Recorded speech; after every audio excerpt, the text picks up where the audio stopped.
nhớ giống trong phút sau đó nè nhớ đâu để video từ nó chịu khi sauพื้นฐานแบบว่าการช่วยอ่ะวิดีโอ EP ที่ออสน่ะ EP ที่ไปตกเกี่ยวกับหนูการช่วยอ่ะจะการช่วยในรัสเซียที่อ่ะที่หนึ่งมันจะไปเที่ยวเนื้อช่วยดีจังนะจะไปติดกับเป้าเลยอ่ะจะไปลงเกิดต่อ EP ที่ออสน่ะให้เที่ยวอยู่แค่รัสเซียเนี่ยตอนนั้นเนี่ย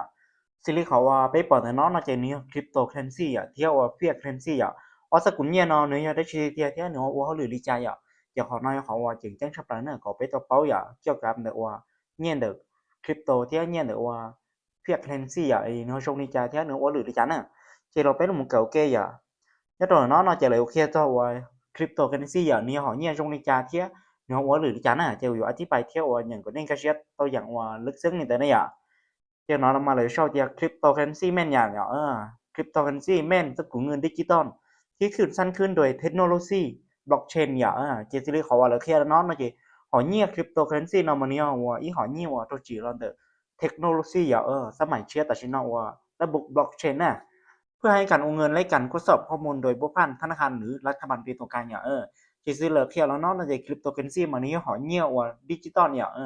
ตัวจีเราเดอว่าเทคโนโลยีสมัยเชื่อว่าอย่างบล็อกเชนอย่างโดยที่เดียเกี่ยวเนี่ยเลยเกี่ยวธุรกรรมเต้นหรือจีเจ้าควบคุมเลยว่ารัฐบาลเนี่ยธนาคารเป็นตัวกลางน่ะ sử dụngว่าอย่างจะเนี่ยว่าไปฉีแต่ชินอนเนี่ยหน่วยเจ้ารัฐบาลควบคุมอะไรเดียวว่าเราธนาคารเป็นตัวกลางเลยแต่น่ะคริปโตเคอเรนซีแม่นเงินออนไลน์ที่สามารถนำใช้ซื้อของลงทุนและเทรดว่าง่ายๆคริปโตเคอเรนซีก็คือสกุลเงินที่เราใช้ทุกมื้อนี้เช่นเงินกีบเงินบาทหรือเงินดอลลาร์เพียงแต่พอสามารถจับต้องและพิมพ์ออกมาได้อย่างเจสซี่เราคือเราเนาะเจว่าคริปโตเคอเรนซีนำมันนี้หอยเนี่ยว่าดิจิตอลเนี่ยออนไลน์ซื้อหรือเพียงแต่เดียวปลดตัวเลขจงอย่างเรียกว่าจอเลขเนี่ยเราไปบัญชีธนาคารเนี่ยแต่สิ่งที่สามารถว่าพิมพ์แต่เราเนี่ยดิจิตอลว่าเนี่ยคริปโตมันในจงนอนเนี่ยthì chẳng nhiên nào mà nóกู้giống vậy chẳng nhiều bé xí và ปัจจุบันแต่ฉันเสียgiống vậy chẳng nhiều bé xíเนี่ยต่อธนาคารสามารถยกของเตาสามารถว่าเจ้าหมูลงทุนเตาเนี่ยจงนี้แต่น่ะคริปโตเคอเรนซีบ่มีศูนย์การควบคุมบ่มีธนาคารหรือรัฐบาลควบคุมระบบของคริปโตเคอเรนซีเฮกเวียโดยอัตโนมัติผ่านระบบบล็อกเชนมีความปลอดภัยโปร่งใสสามารถทดสอบและบ่สามารถว่าดัดแปลงได้จิตที่เหลือแค่เนาะมาคริปโตเคอเรนซีเนาะมานี้หอยเนี่ยว่า chỉ muaศูนย์ควบคุมนะหรือจิตควบคุมเนอะหรือว่าธนาคารนี้รัฐบาลเนี่ยมีหอเนี่ยว่าอิสระตัวนั้นตัวน่ะเจ้าว่านี่ว่าหรือเราเนี่ยว่าหรืออัตโนมัติผ่านระบบบล็อกเชนเสียที่หนึ่งว่าความปลอดภัยก็สามารถว่าควบสอบแต่ข้อมูลว่าก็ว่าธุรกรรมเนี่ยเดียวจากข้อมูลว่าก็ที่เราเคยว่าเจ้าหมูบันทึกเนี่ยแต่ว่าบล็อกเชนแหละที่สามารถว่าปลอมแปลงแล้วมูแก้ไขย้อนหลังตอนนั้นจากนอนเชื่อเนี่ยอีหอว่าเนี่ยว่าหรือมั่วความปลอดภัยเชื่อชับหลังในอย่าง chỉ sẽ lúng ngay nó chỉว่า cryptocurrency nó mà những họ nhiềuว่าดิจิตอลเนี่ยnhiềuออนไลน์ซื้อหรือเราจีเราแต่ระบบบล็อกเชนเนี่ยที่หนึ่งมุกความปลอดภัยที่จะสามารถว่าหมู่กวดสอบข้อมูลว่าเนี่ยตลอดเตาเที่ยหรือผู้ชีสามารถว่าอยู่หมู่ความแปลนข้อมูลเตาลินแต่น่ะจะเป็นเราหมู่เกิดซ้อนแต่ว่าจะเนี่ยเพี้ยอย่างแต่เนี่ยเพี้ยเนี่ยจะได้ชีวิตน่ะจะเป็นเราหมู่เกิดบอสซ้อนแต่เพี้ย currency จะได้ชีวิตแต่họเนี่ยนอนเนื้อชงลินจันน่ะเพี้ย currency แม่นอย่างเฟียด currency แม่นเงินที่รัฐบาลออกและกำหนดให้เป็นเงินที่ถูกกฎหมายรองรับใช้ในการซื้อขายและเป็นตัวแทนเงินค่าอย่างเป็นทางการอย่างเชซิลิวเนี่ยเพียกเนาะนอมาเนี้ยเท่าจีรันเดอรัฐบาลเนี่ยผู้กำหนดที่มีสามารถว่าพิมพ์แต่ละตาลีน่ะโดยจีจำกัดนะอย่างเงินเฟียดก็คือเงินที่เราใช้ทุกมื้อนี้เช่นเงินกีบเงินบาทเงินหยวนหรือเงินดอลลาร์สหรัฐอย่างเชซิลิวแล้วแค่เราเนาะนอมาเนี่ยเฟียกอย่างทีนี้เขาเนี่ยว่าเท่าจีรันเดอรัฐบาล เที่ยวว่าธนาคารเนี่ยเป็นตัวกลางอย่างว่าได้ว่าธุรกรรมเนี่ยอยู่ซื้อขายเต้นเอามาจู่เท่าพันธนาคารเป็นตัวกลางอย่างเจ๊họเนี่ยnó mà họเนี่ยว่าเราจีนลองแต่ว่าnó chứ nàyอย่างเจนึกว่ามันเต้าสักคนเนี่ยจงอย่างเรียกว่าไปสีเนี่ยกีบnó nàyอย่างเทียนเนี่ยบาทเนี่ยอยู่มันตัวเนี่ยดอลลาร์น่ะจะเนี่ยnóเนี่ยไปหูเตียเนี่ยเฟี้ยอย่างแต่เราไปหมู่กับปอสซอยเตียเนี่ยเฟี้ยที่เนี่ยกิโตในเนื้อจงในจานอย่างhọเนี่ยตีhọเนี่ยว่าจงชาติที่ไปสามารถลงทุนแล้วเก็บเงินค่าของเนี่ยมูลเด้nàyอย่างจะไปหมู่กับปอแกน่ะ thì nhất trong đó nó mà là nhiều khi thì nhia phía phía nhia crypto nóว่าหรือลิจานนี่แตกต่างในจ่ายอ่ะที่เราไปหมู่กับโปรแกนน่ะกูจะอธิบายเที่ยวอย่างตัวนี้ลงในโค้ดสิอ่ะความแตกต่างระหว่างเฟียและคริปโตอย่างจะเริ่มไปเริ่มกับโอเคตอนนี้เฟียแต่นะเงินเฟียเป็นเงินที่สหรัฐออกและธนาคารเป็นตัวกลางซึ่งรัฐบาลจะสามารถพิมพ์ออกโดยบ่มีจำนวนจำกัดอย่างเคสรีว่าเนี่ยเฟียนออกมาเขาอย่างเรียกว่าประกาศตัวอธิบายเลยเนื้อเนี่ยโจจีนั่นแต่รัฐบาลเนี่ย คือสามารถว่าพิมพ์ต่อแต่เราโดยจำกัดได้แก่ก็สามารถพิมพ์บนนล้านบนนคลิปบนนบ้านเนี่ยคือสามารถพิมพ์ตลอดต่อแต่ลิน่ะ chỉ họ nhia nó mà người chơi họ nhia thì phim lò tài li nó mà người chơi li chỉ muốn nông kỳ nữa này nhia thì qua trâu nửa bữa tài li nè chỉเป็นmột cáiสมุนค่าเดี๋ยวเนี่ยเพียด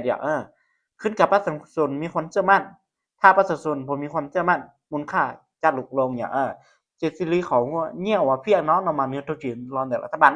cho nên tôi sai kiến chân lo đểประชาชนgiờเดี๋ยวไปสั่งเลยchân nó chỉ nếuที่ลิมมูลค่าใช่ไหมgiờเดี๋ยวเขาตัวไปสั่งเลยจริงๆของเนี่ยนั่นแหละจะถือว่าจะชิมมูลค่าได้จีคุณจะได้ยังไงจะย่องใหญ่เลยว่าแต่ชินอนะหนูก็เกี่ยวสงครามทันทีเนี่ยไปได้เชิญนอนหนูยล้มละลายอยู่ล้มแล้วล่ะก็สาเดียไปสั่งเราไปเจอจังเนี่ยgiờเลือกที่จะรอเนี่ยนั่นหนูป้องทันทีน่ะ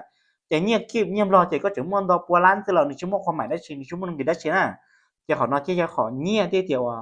หนูโตใส่เกี่ยวจังรอนเด้อไปสั่งก็อย่าไปสั่งชิมมันเกี่ยวจังนะจีถือว่าจะมูลค่าแต่หนูชิมมันยิ่งพินออนไลน์เท่าใดมูลค่ายิ่งต่ำลงจะตีเหล่านี้เรามาสิริวาช่วงอย่างไรไปเป้ารัฐบาลนี้ตุจีแต่ละอย่าเดียวรัฐบาลจีหังเราอย่าพิมพ์แต่เราเดินเราจะอยู่ว่าเจ้าเนี่ยเรามามูลค่าแต่หนึ่งก็ต่ำลงสิริวาคุณยังต้องย่างง่ายแค่เดียวเขาช่องที่เดียวปกป้อยแต่เนี่ยช่วงอีเทียจูประชาชนเนี่ยช่องแต่ไปเนี่ยไปสิเราจะสีจะเนี่ยที่เดียวเชื่อจับเลยมาเนี่ยชีปัวแต่น่ะ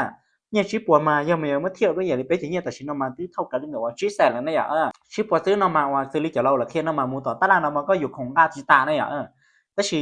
เราเจ้าว่าอยู่ปัจจุบันในช่วงนี้จ้ะวิรัฐบาลนึพินเนี่ยแต่เราตะลิที่ว่าตัวเนี่ยเลยมูลค่าแต่นึต่ำลงแต่ชิเราไปติดชีจะเนี่ยชิปว่าเนี่ยก็หายไปแต่ผมเชื่อตัวเนี่ยในอนาคตลินเดี๋ยวก่อช่วงได้นอนจะไปปวดถึงชีจะเนี่ยอีอผ่านแต่ว่าไปกลัวชีจะเนี่ยลินเดี๋ยวชีผ่านยังมูก่อผ่านยังมูซะจะขอนอนมาเฮ้ยอีจะเนี่ยที่เดียวเจ้าจีรอนแต่รัฐบาลนี่เป็นผู้ควบคุม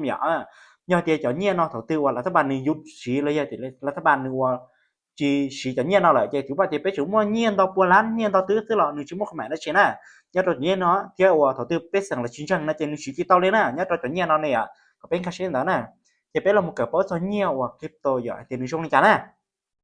เงินคริปโตแม่งเงินดิจิตอลที่สร้างขึ้นโดยเทคโนโลยีบล็อกเชนเลขบมีรัฐบาลควบคุมจิตติเลยหอเนี่ยนมานี่หอเนี่ยอย่าเลยอยู่ต่อให้เราต่อเนาะนี่หอเนี่ยเจ้าจีลอนเดอร์ระบบเทคโนโลยีสมัยเชื่อบล็อกเชนนึกจีมั่วรัฐบาลควบคุมนึกจีเจ้าลือตีเราควบคุมหอเนี่ยนมานึกเจ้าจีรออย่างลึกลับช่วงอย่างเลยนึกมั่วอีกุมที่นั่งเลยจีจะเนี่ยนเพื่อเจ้าจะนั่งไปสั่งเลยจะนั่งไปเชิญนอนเนี่ยเลยสามารถชี้ตัวแบบอิสระเนี่ยเจ้ามันจะเต้นนคริปโตเคอเรนซีแม่นเงินดิจิตอลที่มีจำนวนจำกัด21ล้านบิตคอยจิตติลีขอว่าเราแค่นอนมาเงี้ยวจีเนี่ยคริปโตนอนมาเนื้อมั่วจำนวนจำกัดสิริว่าบิตคอยน์ของอีล้านบิตคอยเนี่ยจีจะเนี่ยมาเนื้อมั่วจำกัดมันมูลค่าเดือนนึงมาชีสามารถพิมพ์แต่เราแต่เรียนมาเนื้อแค่เลยมั่วมูลค่ายีเดมูลค่าเดือนนึงยีเพิ่มเชื้อจะเป็นเราหมดกับเพราะจะมูลค่าเดือนบิตคอยในเนื้อช่วงนี้มูลค่าบิตคอยมีจำนวนจำกัดเลขเศรษฐกิจพื้นผูมูลค่าจะสูงขึ้นhayคือคำจะย้อนอย่างเรียกว่าบิตคอยน์มาย้อนอย่างเรียกว่าเนี่ยจะเศรษฐกิจหนึ่งยี่ค่าใหญ่ตัวมาหนึ่งยี่มั่วนุ่งกี่ซื้อแล้วจะบิตคอยน์หนึ่งยี่ว่ามั่วค่าในแต่น่ะบิตคอยน์จะนึกมั่วจำนวนจำกัดในยิ่งมีคนขุดบิตคอยน์เก็บไว้เป็นสินทรัพย์มูลค่ายิ่งขึ้นจะสิเหลือแค่มาบิตคอยน์มายี่มั่วหนึ่งเขาเต้ามาหนึ่งยี่มั่วมูลค่าเต้าซะวิริจ่าวิทุขเตียหนึ่งยี่เขาเต้ามาBitcoin này gì chơi rùi trên người mua muốn khai share rùi cái của nhau tôi chắc xử lý qua Bitcoin nó mà nó giống như lý cố thế này giờ chiều cú nữa 100 cắt này giờ lý qua bếp bỏ nó cơ tầm tham sát nữa 100 cắt xứ giờ tí năng lợi gì vô trong này nơi gì chơi ví dụ thì chỉ dụ qua nếu mua muốn nước khácเพิ่มขึ้นเรื่อยๆซะcái họ nhiều crypto nó mà nó trâu chỉ lần tới ipa tí năng qua lạp nếu chỉ trâu tại lo giống như lý qua là các bạnควบคุมที่ตามกฎหมายhọ nhiều nó màนึกกูชี้ถือกฎหมายเจ้านึกกูชี้ผิดกฎหมายได้แต่ทีนี้เขาเนี่ยว่าสามารถอิสระก็สามารถควบคุมเองที่สามารถธุรการโดยที่เกี่ยวพันระบบบล็อกเชนสามารถมุกสอบข้อมูลตัวอย่างเต่าที่เขาเนี่ยนำมาที่เขาเนี่ยว่านึกว่าความปลอดภัยเชื่อจับอะไรก็ชีสามารถปลอมแปลงข้อมูลเต่าอย่างว่าเด็ดขาดเลยแต่วันนี้ก็ปลอมแปลงข้อมูลเต่ามาวันนี้ก็จู่ปลอมแปลงเต่ามาก็จู่แฮกก็เต่าจากข้อมูลวันนี้เนี่ยกระจายส่วนลูกเครื่องร้องใหญ่เดี๋ยววิดีโอbé cho hậu thì tông này vấn đề cái muốn lựa tông nào mà có chủ hệ của lựa tông hệ tụ tổ lựa tông vì cho họ tiền tạo tụ số lựa tông nên này chỉ có bên cái xía chỉ họ nhớ nào mà cái họ nhớ vào người khángตัวgiờ chỉ tính năng là gìอยู่อันđâu này chỉ nhớ Bitcoin này gì chơi rồi chỉ muốn cái đâu số chỉ họ nhớ nào mà nhiều kỳ hàng giờ người mót sổm cho tính năngว่าngười muốn nhớ người chẳng lông thun tên được là mua dừa thì thì lái thế nênว่าธรรมดาแล้วกูอยู่เตาที่อ่ะแต่เชื่อว่ากูยังยากจะว่าแต่ฉันเอาบิตคอยน์มาหนึ่งเจว่าอีเหรียญบิตคอยน์นะอย่างหนึ่งโจลีแสนดอลลาร์ซื้อก็อยู่อีผ่าดอลลาร์นึงกูไล่ที่อ่ะแต่เชื่อนึงกูอาจจะไล่เหนือ0.0อีอ่าบิตคอยน์ซื้ออ่ะนึงกูจะตอนไล่แค่อีบิตคอยน์นะเจnhất trong hỏi nhiên nó mà tiến hành làว่านิยมใช้อ่ะบิตคอยน์แต่นึงจะต้องควบคุมเดี๋ยวรัฐบาลเนี่ยgiờ tiền luôn tiền nữa nó nè nhiều tiềnนึงจะมั่วนะเจนึงสามารถว่าสิเตาเนี่ย chỉ trong cái liệu bên nhớ tôi yêu tết chơi giờ tiêu nó cơ kia cho các thằng hàn ninh đó nè nếu tôi yêu tết chơi nó chỉ đi bóng kia này nhở chơi cho nhiên đấy nó chỉ tao nó chỉ trong đó nè cho nhiên nó chơi sắm ăn hoặc chỉ tao thua lỗ vậy tiền thua lỗ là chỉ tan tháo nè thì liệu họว่าเป็นคนละส่วนเนาะนะเจนี่ความแตกต่างระหว่างว่าเพื่อcurrency อ่ะเทียบคริปโตเคอเรนซีนี่มันความแตกต่างในกันน่ะเพื่อนำมานี้họ nhiềuเราchỉ lầnแต่รัฐบาลเนี่ยรัฐบาลเป็นผู้ควบคุมเนี่ยแต่นู้นแต่รัฐบาลchỉ chỉ nóจะเป็นchỉตao làเพราะเนี่ยคริปโตนำมาหนึ่งเราchỉ lầnแต่อีกปั้นหนึ่งลึกลับอย่างสามารถเป็นอิสระไม่สามารถกดข้อมูลต่อภายหลังอย่างเช่นที่ขอเนี่ยว่านึกว่าความปลอดภัยเช่นกับนั้นน่ะตัวที่เนี่ยว่านึกเป้าจอเกี่ยวลงทุนว่าเลยเดียวว่าด้านการเงินเนาะหาเราจะเลยอยู่ที่เขาเนี่ยว่าเฟียดนั่นต่อน่ะแล้วเขาไม่ยื้อชี้สิอ่ะจะเลยมั่วเขาว่าเนี่ยว่าบิตคอยอ่ะเลยเนี่ยเหรียญน่ะเนี่ยเหรียญนำมาเนื้อเขาเนี่ยว่าก็สามารถเก็บตัวมูลค่าหรือเนี่ยตาลีนอย่าง